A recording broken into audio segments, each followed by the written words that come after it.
Welcome all you Sagittarians, welcome for your yearly horoscope for 2015. And it's your year, isn't it? I'm happy to announce that there is so much going on for the Sagittarians in a way that you will receive the rewards for your hard work that you've been doing and still will be going to do in 2015. So as I'm talking about Saturn in your sign as from December 2014, and it will stay there the whole year of 2015. And in my experience, and I've already mentioned that if you listen to other horoscopes, my experience is that when Saturn is in the 12th, it's a bit harder, it's a bit tougher.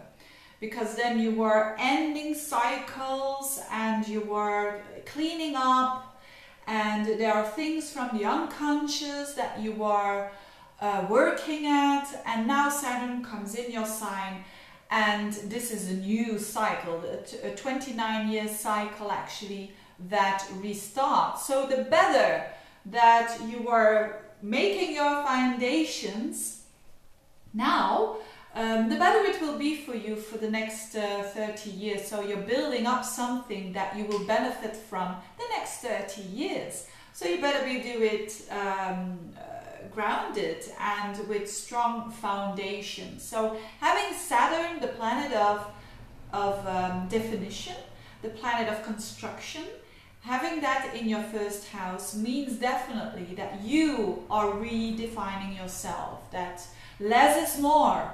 This is the phrase for the Sagittarians in 2015. So there will be more seriousness, a tendency, especially the ones who have an ascendant, but also the ones, and in particular the ones who will have planets in Sagittarius around 0 up to 10 degrees. So the first Sagittarians actually, they will feel this the most, the Saturn influence. And when it's your ascendant, it's really your personality, and it's really you who is maturing. And you can say, but I'm 60. Still, there is this cycle of you having matured a lot, having less is more, having pushed things away in your life that weren't necessary for you anymore, and in order for you to crystallize it and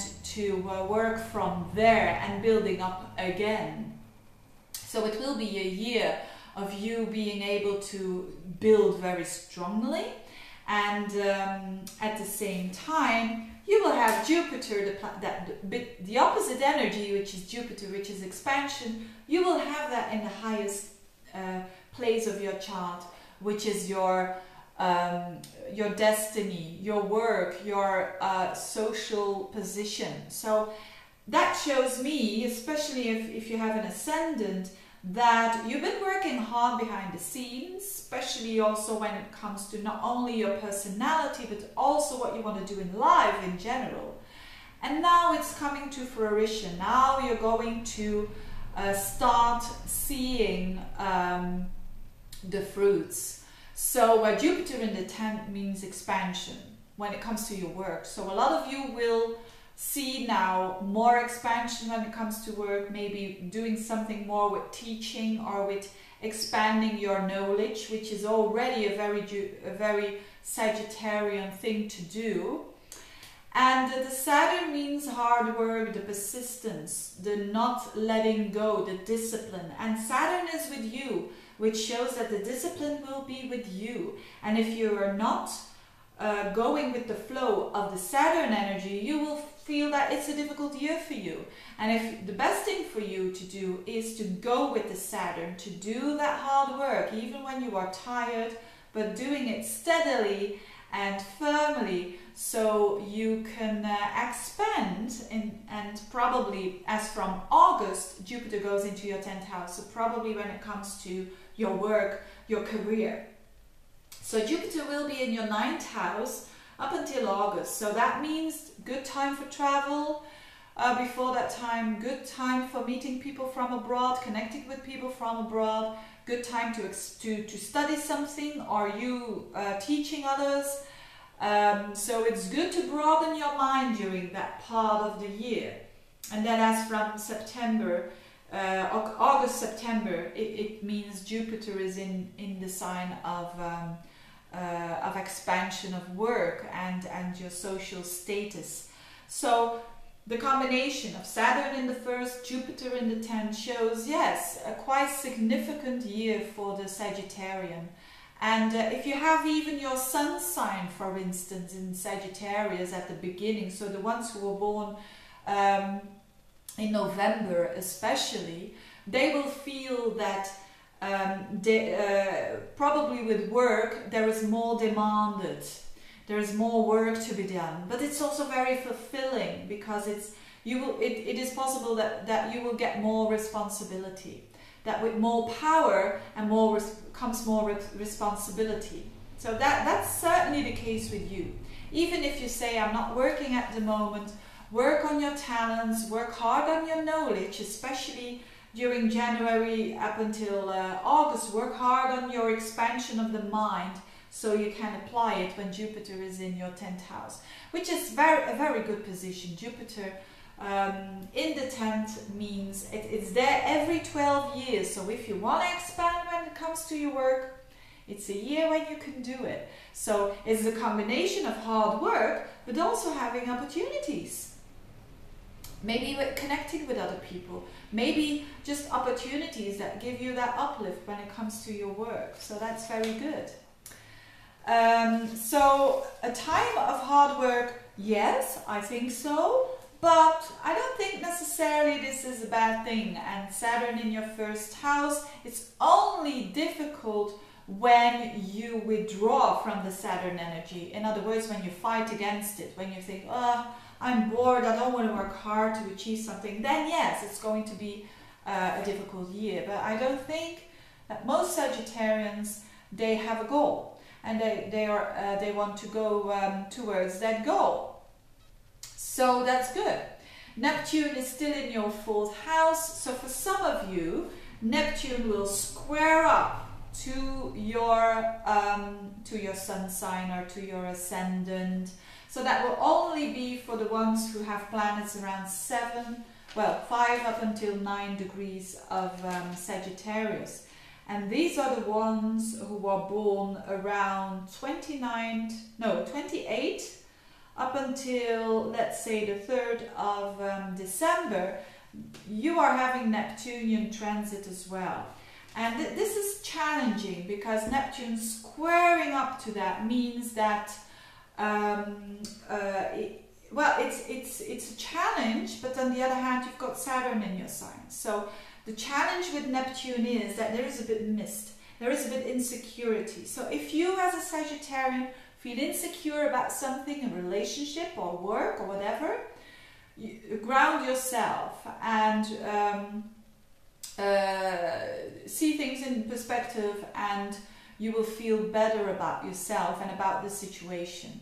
Because there is some information that is not 100% there, and you simply need to do it with that.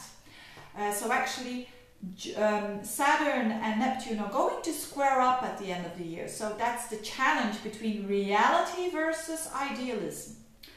The good side of it is that there is opportunity for the Sagittarians to make true their dreams, because Neptune is the dreams, the ideals, and Saturn is the working hard for it. So there's definitely that, but it's a challenge because it's in a square. If it would have been a trine, I would have said, oh, it's easy going and it comes to you, but it doesn't. So there is some work to be done, some tension between the reality and between what you want to achieve.